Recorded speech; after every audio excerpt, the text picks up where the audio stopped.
दर्शक बंधु, आज हमारे बीच भारत से आए विष्णुपुर घराने के सितार वादक श्री शुभ्रता दे आए हैं। नमस्कार। नमस्कार।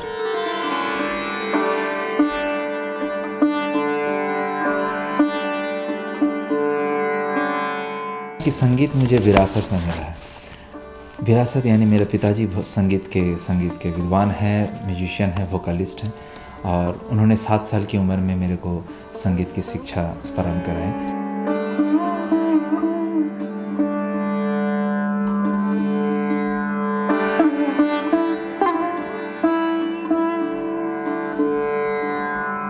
लेकिन संगीत की शिक्षा में मैंने पिताजी पहले मेरे को सितार को अपने हाथ पे दिए। तब मैं बहुत ही छोटे थे, तो किसी भी इंसान को 7 साल की उम्र में पता नहीं होता कि सितार, सरोद, सारंगी क्या होते हैं।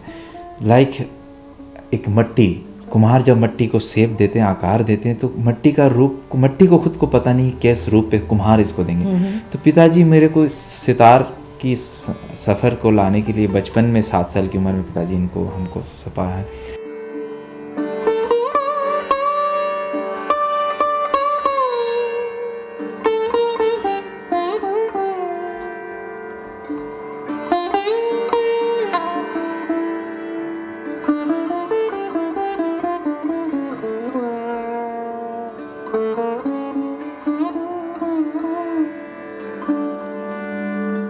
आकाशवाणी और दूरदर्शन के अलावा आपने बहुत सारे फेस्टिवल्स में सितार बजाई है, उनके बारे में कुछ बताएंगे?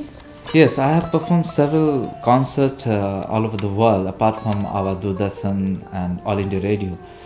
Indeed, it's a great privilege and for me it's an honor to be part of the world, to know the other culture amongst other people with other musicians, to learn more of things about other countries' music, other countries' culture. Especially when I perform in Cuba and Brazil, and when came back to Finland, like Helsinki, I performed with American jazz and blues. So apart from classical, I did this kind of fusion so that I want to promote my music apart from the classical also to the abroad people, so that they should know. You're reaching out to a broader audience. Exactly.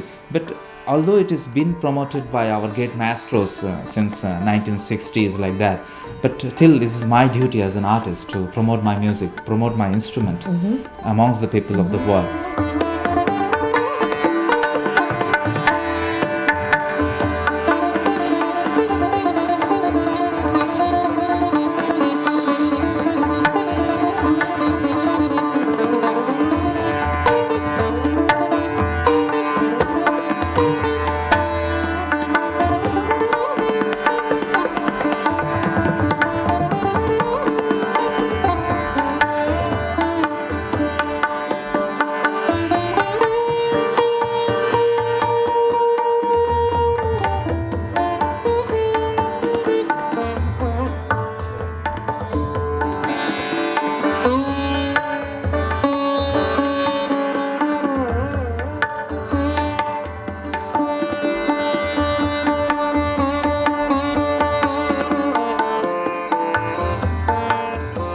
While we are performing sitar, it is praying for the God. And out of 1,000 stroke or 1,000 times of practice, you might have connect 1 second to the God. Any day, whoever don't know, that blessings come from the top. So that is the artist need, and that blessings come via audience. If audience is happy, that means my performance is happy.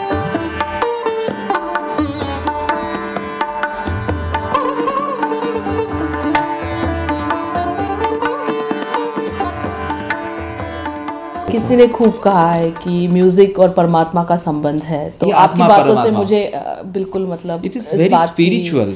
See what I can show you. This is my instrument, and it's made by pumpkin in here, and it is Ivory's bridge, and it's wooden, long wooden frame with the frets of metal and strings. So, and this all the sympathetic string in the below. So there is all metal, wood. But how we can feel, make a soul inside it, we have to establish. So संगीत आत्मा से आता, संगीत nature से आता, तो जहाँ आप नेचर से प्यार करेंगे, संगीत खुद ब खुद आपके पास बहुत आएगा। खूब। तो ये रस जो है ये अंगली के जरिए जाता है। For me it's a canvas and this is my brush and this are all colours, तो you have to paint like this way. So music like a painting.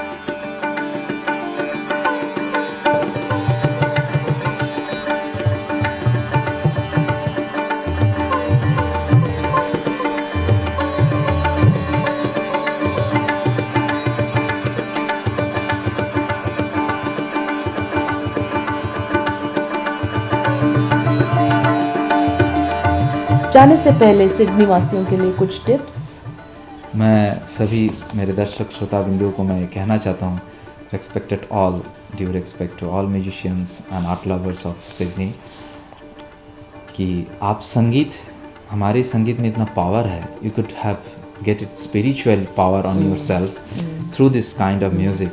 Keep on playing, keep on practice, get lessons from every maestros, whoever is coming visiting here or who is staying here, because everybody has different aspect, so you have to learn from them how to develop it. So music can make a bridge between you and other people.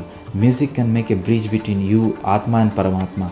So that is why एक इंसान अगर संगीत सीखें तो उसकी character, inter character बदल जाता, उसकी रूपरेखाएं बदल जाती, उसके आचार आचरण व्यवहार हर चीज़ में बदल जाता। तो मेरा सबसे सविम्र निम्र अनुरोध है कि आप इस संगीत को सफ़र को जारी रखें, सीखें, चाहे सितार सीखें, चाहे गाना सीखें, चाहे डांस, तबला। ज़िंदगी एक संगीत ही है, तो ज़िंदगी में है क्या, सुर भी है, ताल भी है, लय भी है। सुबह उठ के आप चाय पीते हैं, ऑफिस जाते हैं, कॉलेज जाते हैं, पढ़ते हैं, हर एक में एक संगीत है, बॉडी लैंग्वेज है, रिदम है। उसी को, रिदम को अगर आप संगीत के ज़रिए सीख लें तो वो और मजबूत हो जाएं, ज़िंदगी में स्पिरिचुअल पावर आ जाएगा, तो ये दुनिया कौम जो है ना शांति से रह सकता है। तो music is the only way to make world piece.